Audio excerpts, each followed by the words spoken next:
বিজেপির ডাকা 12 ঘন্টা বন্ধের সমর্থন করতে সকাল থেকেই বিভিন্ন জায়গায় রাস্তা অবরোধ থেকে শুরু করে রেল অবরোধে নেমে পড়েছে বিজেপি কর্মী সমর্থকরা। জেলায় জেলায় রাস্তা অবরোধ থেকে রেল অবরোধ করছে বিজেপি কর্মী সমর্থকরা। এবার রেল অবরোধের জেরে কার্যত শিয়ালদা দক্ষিণ শাখায় ট্রেন চলাচল বিঘ্নিত। বুধবার সকালে দক্ষিণ বারাসাত রেল স্টেশনের কাছে রেল অবরোধ করে বিজেপি কর্মী সমর্থকেরা। শুধু দক্ষিণ বারাসাত নয়, গোচরণ রেল স্টেশনের কাছেও ট্রেন অবরোধ করে বিজেপি কর্মী সমর্থকরা। এর প্রভাবে শিয়ালদা দক্ষিণ শাখায় শিয়ালদার নামখানা লোকাল ও শিয়ালদা ডায়মন্ড হারবার লোকালে বেশ কিছু জায়গায় আটকে রয়েছে বলে জানা গিয়েছে। ট্রেন বন্ধ আছে 4টে থেকে ত্রিপুরে গিয়েছে সবই ট্রেনটা, আর এই 5টার পর থেকে গাড়িটা গণ্ডগোল হচ্ছে, কারণে খোলাপাতা দিয়েছে, তার জন্য গাড়িটা সমস্যা হচ্ছে। এটা কি অসুবিধা হচ্ছে? অসুবিধা পাবলিক তো অসুবিধা হচ্ছে। কেন অসুবিধা? কেন অসুবিধা? ট্রেন চলছে না, তার জন্য অসুবিধা দিয়েছে। তারপরে ট্রেনটা একটু চরণে দাঁড়িয়েছিল, তারপর থেকে আগে পুরো দাঁড় করে দিয়েছে। এখন কি অবস্থা? এখন অবস্থা যে আগে ভিড়ভাড়টা হয়ে গেছে, মানে ট্রেন যাচ্ছে না বলে? ট্রেন যাচ্ছে না। এই ট্রেনটা কোন ট্রেন? এটার গ্যালোপিং ট্রেন। কটা? এটা হচ্ছে 5-5:30 ট্রেনটা এখন আজকে আছে।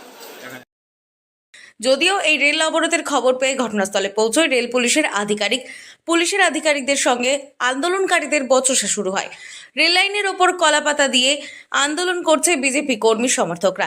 বিজেপি এক কর্মী সমর্থক এ বিষয়ে জানান, গতকাল যে নবান্ন অভিযানকে কেন্দ্র করে ছাত্রদের ওপর পুলিশ হামলা চালিয়েছে, সেই হামলার প্রতিবাদে গতকাল বিকেলে লালবাজার অভিযান করেন বিজেপির রাজ্য সভাপতি সুকান্ত মজুমদার। বিজেপির রাজ্য সভাপতি লালবাজার অভিযানের পর আজ 12 ঘন্টা বাংলা বন্ধের ডাক দিয়েছে।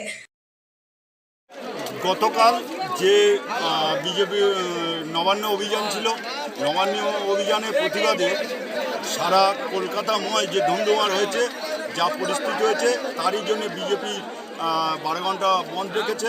সেই 12 ঘন্টা বন্ধের জন্যে আমরাও রাস্তায় নেমেছি। এই যে নির্লজ্জ ঘটনা ঘটছে বা নিন্দনীয় ঘটনা ঘটছে সারা পশ্চিমবঙ্গ জুড়ে, এই প্রতিবাদে আমরা আজ বিজেপির 12 ঘন্টা বন্ধে সামিল হয়েছি।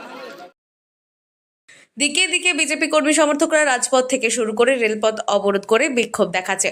আরজিকর কাণ্ডে এখনো অধরা রয়েছে অভিযুক্তদের দ্রুত গ্রেফতারের দাবি চাইছি আমরা। বিজেপি কর্মী সমর্থকদের এই অবরোধের যে কার্যত ভোগান্তির শিকার হয়েছে নিত্যযাত্রীরা, রেল পুলিশের আধিকারিকেরা রেল অবরোধ তুলতে অবরোধকারীদের সঙ্গে এখনো পর্যন্ত কথা বলে যাচ্ছে। এই অবরোধের জেরে শিয়ালদা দক্ষিণ শাখায় ট্রেন চলাচল বন্ধ রয়েছে বলে জানা গিয়েছে। কিছুক্ষণ বন্ধ থাকার পর শিয়ালদা দক্ষিণ শাখায় নামখানা লাইনে দক্ষিণ বারাসাত স্টেশনে জয়নগর থানার পুলিশ ও বারুইপুর জিআরপি আরপিএফ এর পুলিশ কর্মীরা লাঠি উঁচিয়ে অবরোধকারীদের ছত্রভঙ্গ করে বেশ কয়েকজনকে আটক করেছে পুলিশ। এরপর ট্রেন চলাচল স্বাভাবিক হয়। অন্যদিকে রেল অবরোধকে কেন্দ্র করে চরম উত্তেজনা তৈরি হয় শিয়ালদা দক্ষিণ শাখার বারুইপুর রেল স্টেশনে। অবরোধকারীদের মারধর করে রেল লাইন থেকে তুলে দেওয়ার অভিযোগ ওঠে তৃণমূল নেতা জয়ন্ত ভদ্রের বিরুদ্ধে। বিজেপি কর্মী সমর্থকরা যখন বারুইপুর রেল স্টেশনের কাছে অবরোধ করছিল, সেই সময় তৃণমূল নেতা জেলা পরিষদের মৎস্য কর্মাধ্যক্ষ জয়ন্ত ভদ্র তার দলবল নিয়ে সেখানে পৌঁছয় এবং আন্দোলনকারীদের মারধর করে অবরোধ তুলে দেয় বলে অভিযোগ।